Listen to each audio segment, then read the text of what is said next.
Good morning, everybody, or good afternoon, or good evening. In today's video, we are going to talk about something called STFT and LTFT. Now, what the heck is that? Let me tell you, it's actually super easy, but this is the eighth. The eighth time I've tried to make this video. Every time I'm trying to make this video, I find a better way to explain it or whatever the case is. And I'm like, damn it. Okay, I'm getting close there. Let me start over. So we're going to start over for the eighth time. Hopefully this is going to be the lucky eight. No more lucky, the third lucky. This is the eighth lucky one. Okay, so what is STFT? It stands for short-term field trims. What is LTFT? Long-term field trims. So basically, term field trim stay the same. The only difference is short and long. So what we're gonna do is we're gonna take that big massive word, we're gonna cut it in half, and we're gonna talk a little bit more about that. So in the STFT and LTFT, we're gonna take out the short term and the long term. So let's just talk about those two for now. Short term and long term. So basically, whenever we talk about short terms and long terms, we're not talking about distance we are driving, like as in kilometers or whatever the case is. Even though I'm gonna talk a little bit about it, but I will explain a bit better in the future. We're not talking about me driving to the shops now, which is 10 kilometers away, and then long terms is me as in driving 100 k's, and that's long terms. It does not work like that. So let's quickly start with it to make it very simple for you guys. Short term means that when I climb in a car now and I'm heading to wherever, so as you're driving currently, if it is to the shops or whatever the case is, as you're driving, did you know your car is continuously adjusting your fuel? So basically, let's say there's two ways we can work with it. There's AFR, air to fuel ratio. I'm sure you guys are aware of that. And there's something called lambda. So lambda is another terms of AFR.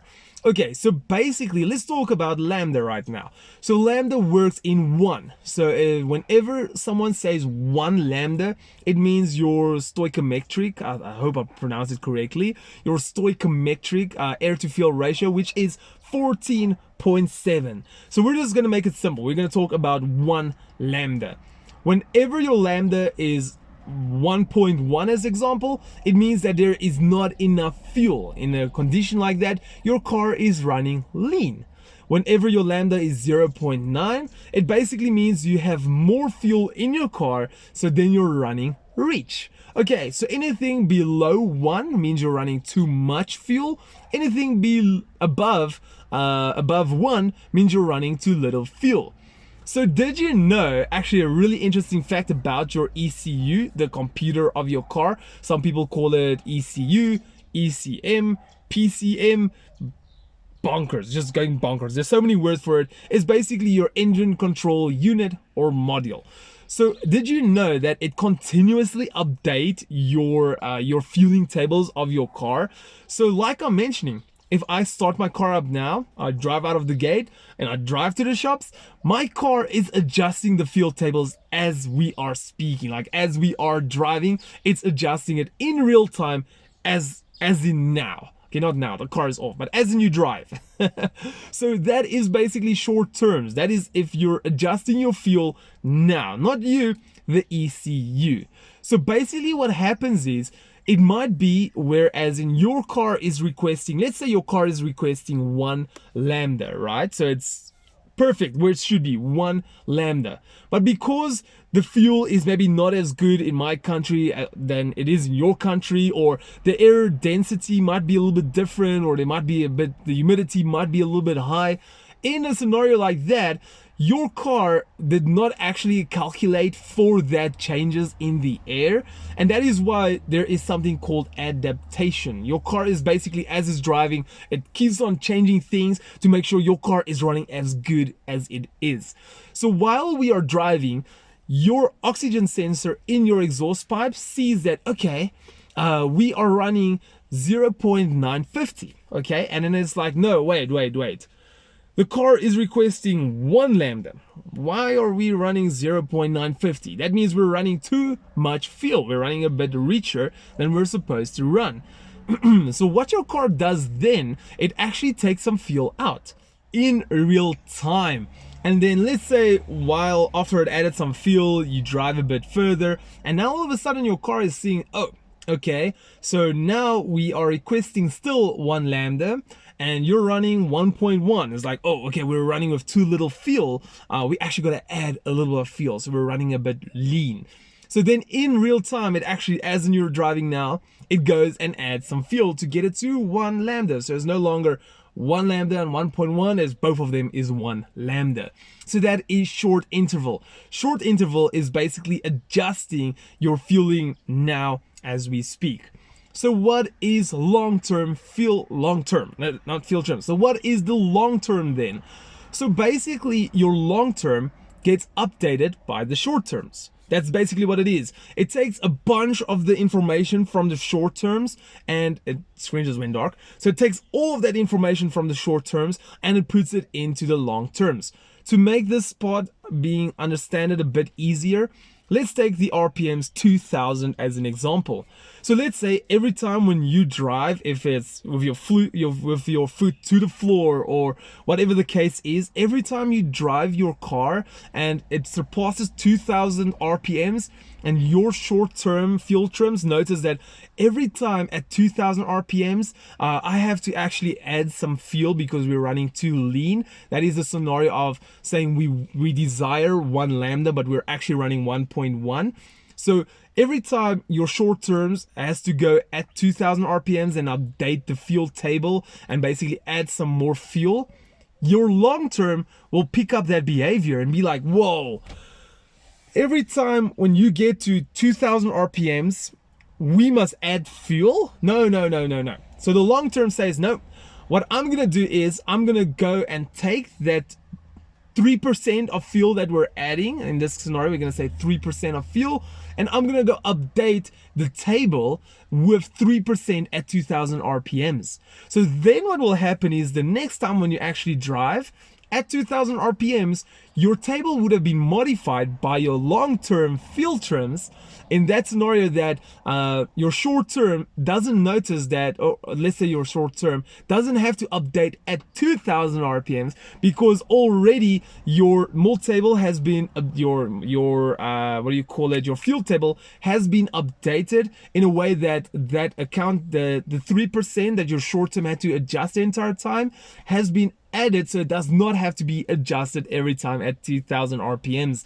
In a way like that, your car is actually adapting to the changes, to the air density, the humidity, the altitude of how high you are and all of that continuously. So in basic terms, your long-term fuel trims will forever be over a long term of your short-term adjustments. So for example, we will do the logs just now so you guys can see on my car how it works in that. Your short term will forever be the one moving up and down, up and down, up and down, or just run lower. It will be the one that's the most flexible, changing continuously. And your long term one will just be like there. You'll see it will run a bit down or a little bit up or straight on the desired value because your car is continuously adjusting as it should. So there we go. Let's quickly recap on it. It's been such a big topic, okay? So we're not done yet. We still got to talk about the fuel trims, but it's very easy. So what is the difference between short term and long term? Short term is as I'm driving now, as like I start a car up, as I'm going out of my gate.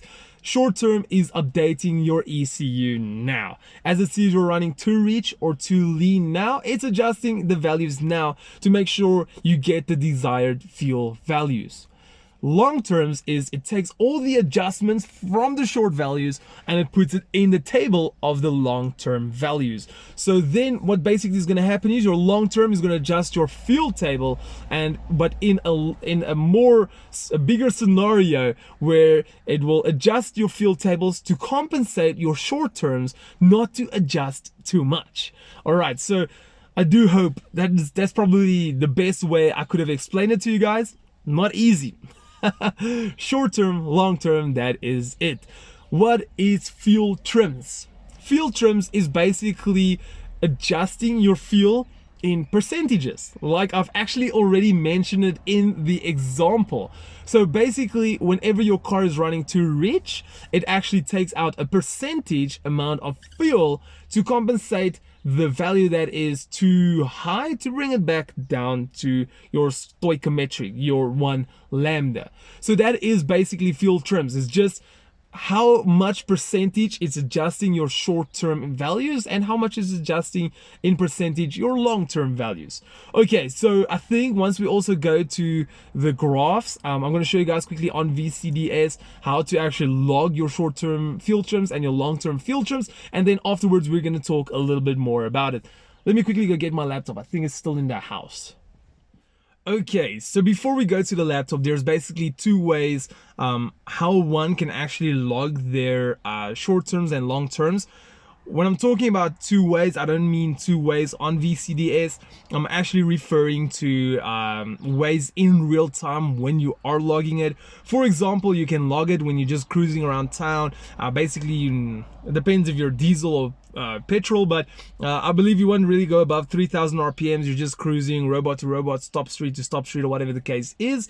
And then there's also one with wide open throttle. So we're basically going to do both of them. So let's quickly go over to VCDS and we're gonna show you guys, and I'm gonna show you guys where to get it.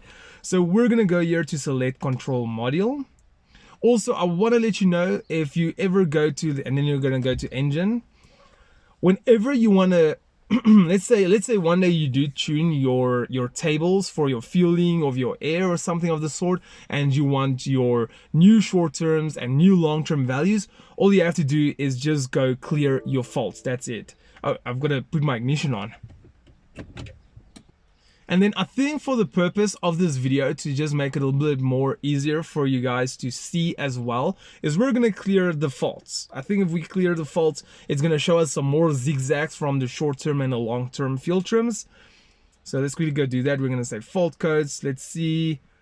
What's that? I've got no idea. This is... got no idea. And no idea. I don't know why it even shows that, but it's nothing major. We're just going to go and clear it. So once you clear your codes, basically your short terms and your long terms also clear.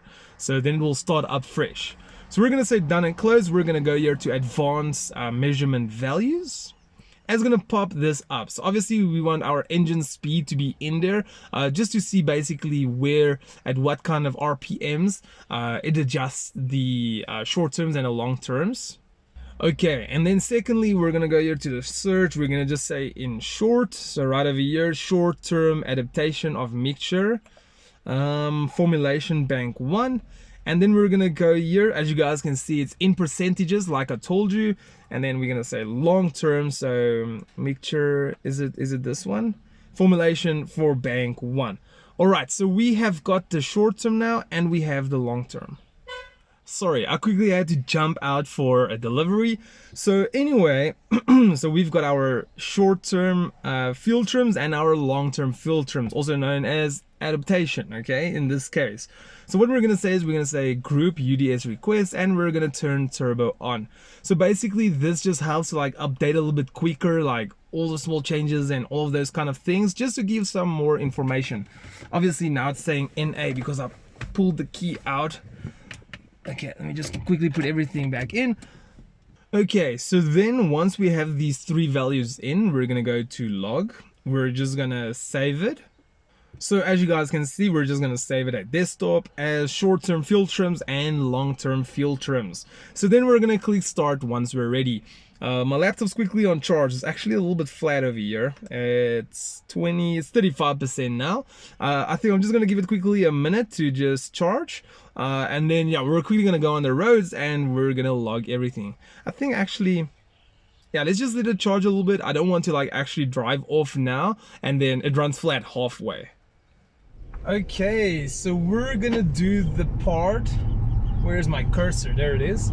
We're gonna do the part. We're gonna start logging. Okay, so we're gonna do the cruising part. My car is still a little bit cold. Let me just close the windows quickly, lift up the sunroof. All right, so we're just gonna do the cruising part now, where we're just kind of like cruising around in town, stopping at a stop street.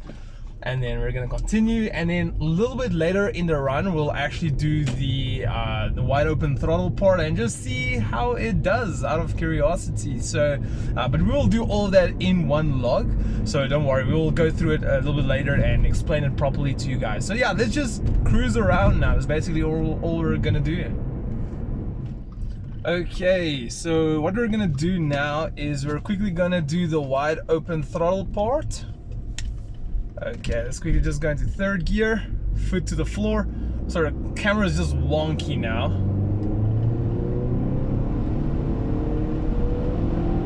Alright, so there we go. Okay, we pushed it till about 7,000 RPMs. Wow, the sun is like just in my eye. So we pushed it till about like 7,000 RPMs. We're slowing down. So now what I can basically do is I can actually stop the log. We don't really need the log anymore. And I'm just gonna cruise all my way back home now. Alright, so we are actually back home now.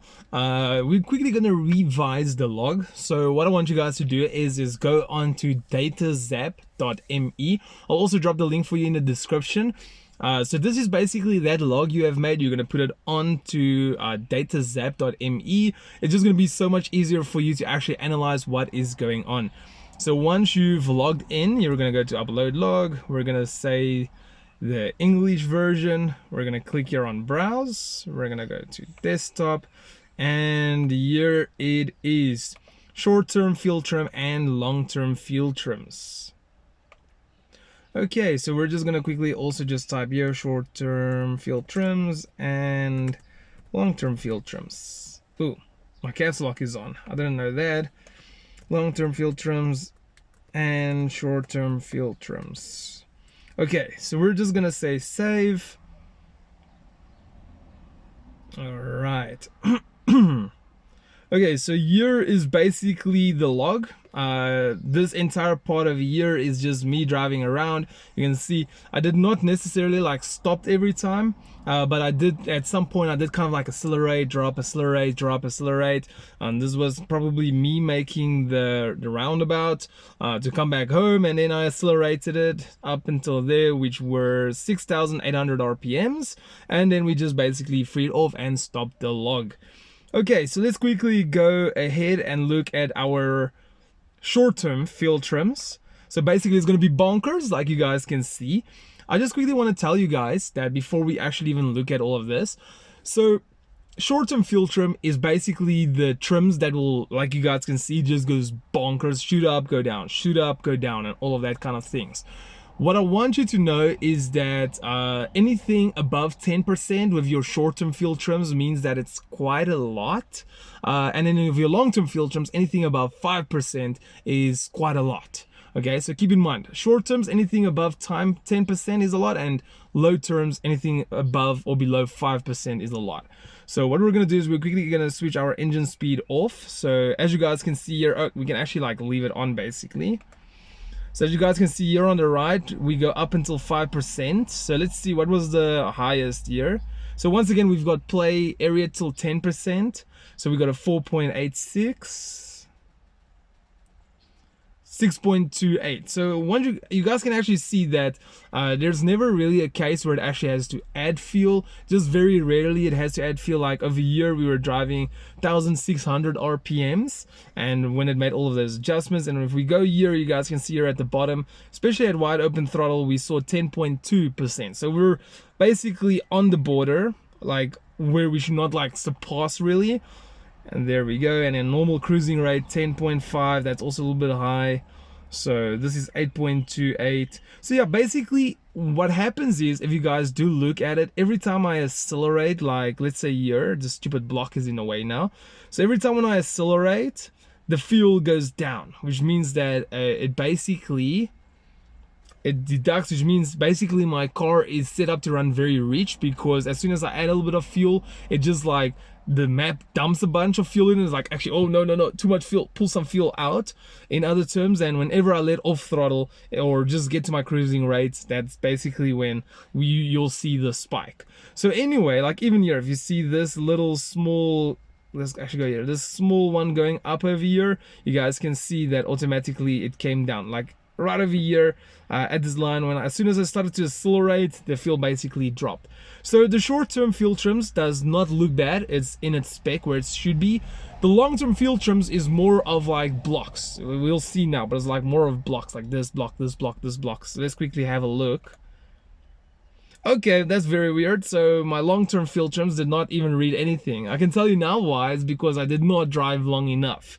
So basically you actually have to drive quite a distance in order for it to pick up. So basically it will show like a block from, like, let's say over here, if we were running to reach, it will show like from 1500 RPMs to like 3000 RPMs as an example. It showed, okay, in that block we took out 2% or 3% or added 3% or whatever the case is. So this is just a situation where when I cleared the faults, we cleared out all the history stuff, and then I did not drive long enough to actually get proper data. So basically you guys saw my short-term fuel trims were just like everywhere. So your long-term fuel trims will pick up the behavior of the short-term fuel trims and then put it fixed into the maps, and it'll always show around the 2000 RPMs or 3000 RPMs how much it is. So yeah, I should have driven a little bit further around. I thought maybe it would have been enough, but I mean, like, even if you look at it, this log was maybe about call it 4 minutes that I've maybe logged 5 minutes, not even 5 minutes. Literally, it was such a quick log. I do not blame long-term fuel trims. But anyway, we're gonna drop it right over there. Yeah, so I do hope this video helped you guys out a bunch. Do not data log so short than I did. Long term needs the longer intervals. Anyway guys, thank you so much for watching. I would actually say what you guys can do is do not clear your faults as yet. First try it, and then after you try it and you want to see your new ones, or you're gonna cruise to the shops, you know you're gonna be out for quite some time, yeah, then by all means go ahead and log it. But we're gonna drop this video right over here. Thank you so much for everyone watching. I really do hope you all enjoyed the video. I do hope you found it useful, informative, educational, boring, or whatever. Just let me know in the comments below. I would really appreciate it. But for now, we're gonna drop it. Thank you so much for everyone watching, and I'll answer all your questions in the description, in the comments. But for now, peace out.